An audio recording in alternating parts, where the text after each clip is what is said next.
নমস্কার বন্ধুরা, আমরা আমাদের শেষ ভিডিওতে লাস্ট ভিডিওতে আমরা 30 নম্বর প্রশ্ন পর্যন্ত আলোচনা করেছি সৌরজগতের। আজকে আমরা শুরু করব 31 নম্বর প্রশ্ন থেকে। যারা নতুন তাদেরকে আমি আবারও বলে দিচ্ছি, প্রত্যেকটা প্রশ্নের উত্তর তাদেরকে আমরা বলে দিচ্ছি, এবং যারা পুরাতন ছিল তাদেরকেও আবার বলে দিচ্ছি যে প্রত্যেকটা প্রশ্নের উত্তর তোমরা অবশ্যই চেষ্টা করবে কমেন্ট বক্সে লিখতে, পারলে পুরোটা লিখবে। এতে করে কী হবে, তোমাদের সাবকনসিয়াস মাইন্ডে এই আনসারগুলো বসে যাবে, এবং যখন টিআরবিটি এক্সামের মধ্যে তোমরা বসবে তখন দেখবে এগুলো অটোমেটিক চলে আসবে। ঠিক আছে, আমিও এমনভাবেই প্র্যাকটিস করেছিলাম। I M a working person, so that's why I have practised. So তোমাদের আমি অনুরোধ করব, তোমরা যদি ভালো নাম্বার স্কোর করতে চাও তাহলে এই মক টেস্টগুলো অবশ্যই প্রতিনিয়ত তোমরা প্র্যাকটিস করে থাকবে। আর এখানে কুল মিলাকে 60টার মতো প্রশ্ন আছে, 60। ওই প্রশ্নগুলো যদি তোমরা প্র্যাকটিস করে থাকো তাহলে 1 থেকে 2টো প্রশ্ন তোমরা অবশ্যই পেয়ে যাবে। তো আর দেরি না করে আমরা শুরু করি। আমাদের সৌরজগতে কোন গ্রহে সবচেয়ে বেশি আগ্নেয়গিরির সক্রিয় চাঁদ রয়েছে? কোন গ্রহে সবচেয়ে বেশি আগ্নেয়গিরি সক্রিয় চাঁদ রয়েছে? প্রশ্নগুলো বুঝে বুঝে তোমরা তাদের উত্তর করতে হবে। বৃহস্পতি, শনি, নেপচুন নাকি ইউরেনাস? যারা আগের ভিডিওগুলি দেখুনি তারা অবশ্যই ভিডিওগুলো দেখে নেবে। ঠিক আছে, সবগুলো মক টেস্ট দেখে নেবে। আর নোটসের জন্য ফার্স্ট কমেন্টের যে হোয়াটসঅ্যাপ চ্যানেলের লিঙ্কটা আছে ওই লিঙ্কে ক্লিক করে চ্যানেলটা জয়েন করে নেবে। ওখানে তোমাদের বলা হবে যে এই পিডিএফ ফাইলগুলো তোমরা কীভাবে পাবে। আর প্রত্যেকটা প্রশ্নের জন্য আমি তোমাদের 5 থেকে 10 সেকেন্ড সময় দেবো আনসার করার জন্য। তো 31 নম্বর প্রশ্নের উত্তরটা হচ্ছে বৃহস্পতি। তো বৃহস্পতির মধ্যে একটা চাঁদ আছে, ঠিক আছে, যেটাকে আমরা উপগ্রহ বলে থাকি শায়দ, যেটার মধ্যে একটা চাঁদ আছে। এই চাঁদটার নাম হচ্ছে আইও। চাঁদটার নাম কি মনে রাখবে কিন্তু, এই চাঁদটা আইও বৃহস্পতির আমাদের সৌরজগতের সবচেয়ে আগ্নেয়গিরি সক্রিয় চাঁদ। এই চাঁদ এর মধ্যে সবচেয়ে বেশি পরিমাণ আগ্নেয়গিরি রয়েছে, যেগুলো এখনও সক্রিয়, প্রায় 400-র কাছাকাছি। ঠিক আছে, তো বৃহস্পতির চাঁদগুলির মধ্যে একটি, এই যে আয়ু বৃহস্পতির চাঁদগুলোর মধ্যে একটি চাঁদ, অনেকগুলো চাঁদ থাকে বৃহস্পতির মধ্যে। বৃহস্পতির মধ্যাকর্ষণ থেকে জোয়ারের কারণে এটিতে 400টির বেশিও সক্রিয় আগ্নেয়গিরি রয়েছে। খুবই ইম্পর্ট্যান্ট প্রশ্নটা। ঠিক আছে, পরবর্তী প্রশ্ন, সৌরজগতের সবচেয়ে উঁচু পর্বত কোন গ্রহে আছে? পৃথিবী, শুক্র, মঙ্গল নাকি বৃহস্পতি? প্রত্যেকটা প্রশ্নের জন্য আমি তোমাদের 5 থেকে 10 সেকেন্ড সময় দেবো।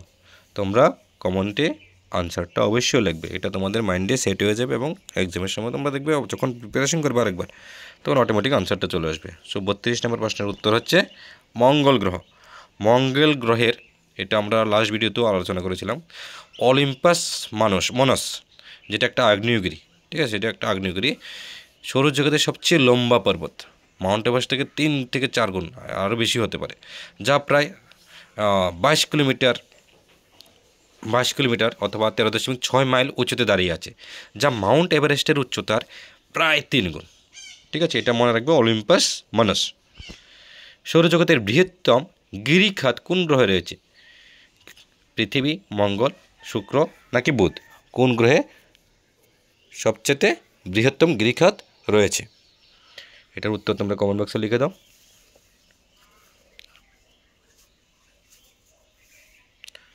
তো সৌরজগতের সবচেয়ে বৃহত্তম গিরিখাত যে গ্রহে রয়েছে সেই গ্রহটির নাম হচ্ছে মঙ্গল গ্রহ। মঙ্গল গ্রহে অনেকগুলো গিরিখাত থাকে, তার মধ্যে সবচেয়ে বড় গিরিখাতটা ওখানে, সব গ্রহের মধ্যে গিরিখাত থাকে কিন্তু মঙ্গল গ্রহে সবচেয়ে বড় গিরিখাত রয়েছে। আচ্ছা, মঙ্গল গ্রহটি সৌরজগতের বৃহত্তম গিরিখাত ভেলেস মেরিনারিসের অথবা ভেলেস মেরিনারিস। ঠিক আছে, ভেলেস মেরিনারিস সবচেয়ে বড় গিরিখাত সৌরজগতের। এটি প্রায় 4000 কিলোমিটার দীর্ঘ এবং 200 কিলোমিটার চওড়া এবং 7 কিলোমিটার পর্যন্ত গভীর। এই গিরিখাতটি মঙ্গল গ্রহের মধ্যে সবচেয়ে বড় ভেলেস মেরিনারিস, এটা মনে রাখবে। আমাদের পরবর্তী প্রশ্ন 34 নম্বর, সৌরজগতের গ্রহগুলির মধ্যে কোনটি সবচেয়ে ভারী? পৃথিবী, শুক্র, ইউরেনাস নাকি বৃহস্পতি? আয়রন ওরের জন্য সবচেয়ে ভারী কোন গ্রহটি? 34 নম্বরের প্রশ্নের উত্তরটা হচ্ছে, তোমরা কমেন্ট বক্সে লিখে দাও, তারপর আমি তোমাদের উত্তরটা জানিয়ে দেবো। এটা একটা মক টেস্টের মতো আমরা প্রশ্নগুলো আলোচনা করবো এবং ব্যাখ্যাও দিয়ে দিচ্ছি। এই ব্যাখ্যাগুলোর থেকেও অনেক, যেমন লাস্ট প্রশ্নের মধ্যে যেটা আছে ভেলেস মেরিনারিস, এটাও তোমাদের দেখবে এক্সামে হয়তো বা আসতেও পারে, কোনো গ্যারেন্টি নেই। টিআরবিটি এক্সামের মধ্যে কোনো গ্যারান্টি নেই। 34 নম্বর প্রশ্নের উত্তর হচ্ছে সৌরজগতের যেই গ্রহগুলির মধ্যে সবচেয়ে বেশি ভারী এই গ্রহগুলির মধ্যে সেই গ্রহটি হচ্ছে বৃহস্পতি। সাইজও খুব বড়, ঠিক আছে, সাইজও পৃথিবীর থেকে অনেক বড়। বৃহস্পতি আমাদের সৌরজগতের সবচেয়ে ভারী গ্রহ, যার ভর পৃথিবীর চেয়ে 300 গুণ বেশি। আমাদের পরবর্তী প্রশ্ন, সৌরজগতের গ্রহগুলির মধ্যে কোনটি বোর্ডের আইন অমান্য করে বলে মনে হয়? বোর্ড একজন জিওলজিস্ট ছিলেন, ঠিক আছে, জীবতত্ত্ববিদ। ওনার মতে সৌরজগতের একটা গ্রহ আছে যেটি বোর্ড ওনার আইন যে লসগুলো উনি দিয়েছিলেন ওই আইনগুলো অমান্য করে থাকে। এটা কি পৃথিবী, শুক্র, ইউরেনাস নাকি নেপচুন?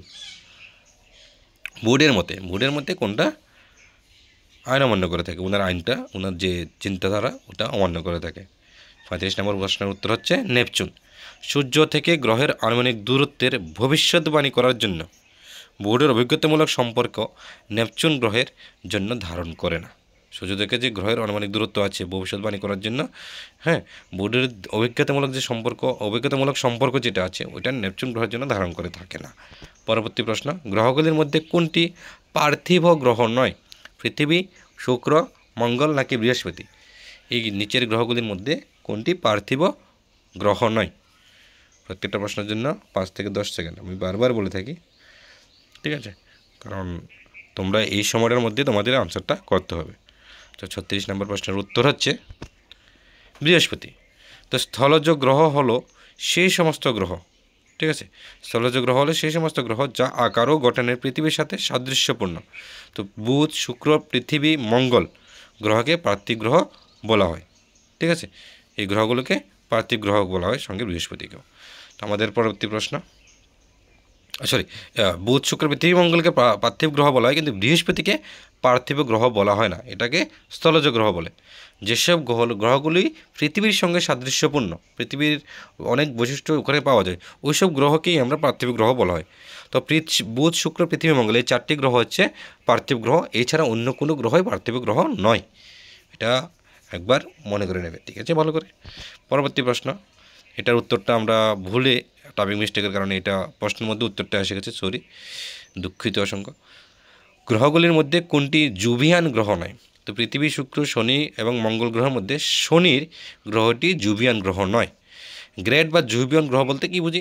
তো জুভিয়ান গ্রহগুলি পৃথিবীর আকারের চেয়ে অনেক বড় এবং গঠনে মূলত বায়বীয়, যেমন বৃহস্পতি, শনি, ইউরেনাস, নেপচুন জুভিয়ান গ্রহ হিসেবে পরিচিত। টোটাল 8টা গ্রহ, 8টা গ্রহের মধ্যে 4টা হচ্ছে পার্থিব গ্রহ এবং বাকি 4টা হচ্ছে জুভিয়ান গ্রহ। আমাদের পরবর্তী প্রশ্ন 38 নম্বর, সৌরজগতের কোন গ্রহগুলি বিপরীতমুখী গতি দেখায়? পৃথিবী, শুক্র, বুধ নাকি মঙ্গল? বিপরীতমুখী গতি কোনটা দেখায়? খুবই সহজ প্রশ্ন, এটার উত্তর আশা করছি সবাই লিখে দেবে কমেন্ট বক্সে। তো 38 নম্বর প্রশ্নের যে উত্তরটা সেটা হচ্ছে শুক্র। আমাদের পৃথিবী সহ বেশিরভাগ গ্রহ সূর্যের চারিদিকে তাদের কক্ষপথের গতির মতো একই অর্থে তাদের নিজস্ব অক্ষের চারপাশে ঘুরে। এই ধরনের গতিকে প্রগ্রেড বলা হয়। শুধুমাত্র শুক্র এবং ইউরেনাস বিপরীত অথবা বিপরীতমুখী অর্থে ঘুরে থাকে, ঠিক আছে। তো নিজের কক্ষে যার কক্ষপথের যে গতিটা আছে সেই গতির সঙ্গে সামঞ্জস্য মিলিয়ে তাদের নিজের চারিদিকেও ঘুরে থাকে, যে কারণে ওই গ্রহগুলোকে প্রগ্রেড গ্রহ বলা হয়। কিন্তু দুটো গ্রহ আছে, শুক্র এবং ইউরেনাস, এই দুটো গ্রহকে আমরা বিপরীতমুখী অর্থে ঘোরার জন্য পরিচিত হিসেবে ধরে নিই। পরবর্তী প্রশ্ন, কোন গ্রহের চাঁদ নেই? যেমন পৃথিবীতে একটা চাঁদ আছে, সেরকম প্রত্যেকটা গ্রহেরই চাঁদ থাকে, কিন্তু এমন একটা গ্রহ আছে যার কোনো চাঁদ নেই। মঙ্গল, বুধ, নেপচুন নাকি বৃহস্পতি? চাঁদ হচ্ছে এমন একটা উপগ্রহ যেগুলো গ্রহের চারিদিকে ঘুরপাক করে থাকে। তো 39 নম্বর প্রশ্নের উত্তরটা হচ্ছে 39 নম্বর প্রশ্নের উত্তরটা কি? অপশান নম্বর বি অথবা খ, বুধ এবং শুক্র। এটা মনে রাখবে, বুধ এবং শুক্র এই দুটি গ্রহের সৌরজগতের মধ্যে একমাত্র এই দুটি গ্রহ রয়েছে যার কোনো চাঁদ নেই। তো মনে রাখবে, যদি অপশানে কোনো সময় বুধ, শুক্র উপরের কোনোটিই নয় এভাবে দেওয়া থাকে, তখন তোমরা উপরের দুটি অপশানটি চুজ করবে, বুধ এবং শুক্র দুটির মধ্যেই কোনো চাঁদ নেই। আজকের ভিডিওর সবচেয়ে শেষ প্রশ্ন, এটার উত্তর আমি জেনে শুনে দিয়ে দিয়েছি। আমাদের সৌরজগতের বৃহত্তম চাঁদ কোনটি এবং এটা কোথায় অবস্থিত সেটাও তোমরা মনে রাখবে। যেটা বুধ গ্রহের থেকেও বড়, সেটা হচ্ছে গ্যানিমেড। বৃহস্পতির মধ্যে অনেকগুলোই চাঁদ থাকে, কিন্তু এর মধ্যে গ্যানিমেড যে গ্রহ চাঁদটি আছে সেটা সবচেয়ে বড় চাঁদ। এটা বৃহস্পতির একটি চাঁদ এবং এটা বুধ গ্রহের থেকেও অনেক বড়। ঠিক আছে, তো আজকের জন্য ভিডিওটা এখানেই শেষ করছি। আশা করছি তোমাদের এই প্রশ্নগুলো থেকে কিছু না কিছু প্রশ্ন তোমরা অবশ্যই কমন পাবে। এবং আমি আবারও তোমাদের বলে দিচ্ছি যে নিচে দেওয়া কমেন্ট বক্সে ফার্স্ট কমেন্টে হোয়াটসঅ্যাপ চ্যানেলের লিঙ্ক আছে, ওই চ্যানেলটাতেই তোমরা জয়েন করে নাও, যেখানে তোমাদের যে এই যে নোটসগুলো আছে এগুলো তো শুধু ভিডিও দেখে পড়লে হবে না, মাঝে মধ্যে নোটসগুলো তোমরা পিডিএফ ফাইল থেকেও তোমরা পড়ে নিতে পারো। সো পিডিএফ ফাইলগুলো তোমরা কোথায় পাবে, কীভাবে পাবে, সেটা আমি ওই হোয়াটসঅ্যাপ চ্যানেলের মাধ্যমে জানিয়ে দেবো। এবং ওই হোয়াটসঅ্যাপ চ্যানেলে জয়েন করার পরে আমি কিছুদিন পর থেকেই আমরা মক টেস্ট, ওখানেও ডেইলি 4-5টা করে 10টা করে 15টা করে আমরা মক টেস্ট দিতে থাকবো। ঠিক আছে, যেখানে তোমরা অপশানগুলো ক্লিক করতে পারবে। ওকে, ধন্যবাদ সবাইকে। আশা করছি তোমাদের এই চ্যানেলটা খুবই উপকৃত হবে, উপকার করবে। চ্যানেলটাকে অবশ্যই সাবস্ক্রাইব করে থাকবে এবং তোমাদের ভাই বন্ধু, ছোটো ভাই বোন যা আছে সবার সাথে শেয়ার করে দেবে, তাতে করে ওরাও এই চ্যানেলটার থেকে সুবিধা ভোগ করতে পারবে। ধন্যবাদ সবাইকে। সবাই ভালো থাকবে এবং ভালো করে প্রিপারেশন করবে। ধন্যবাদ।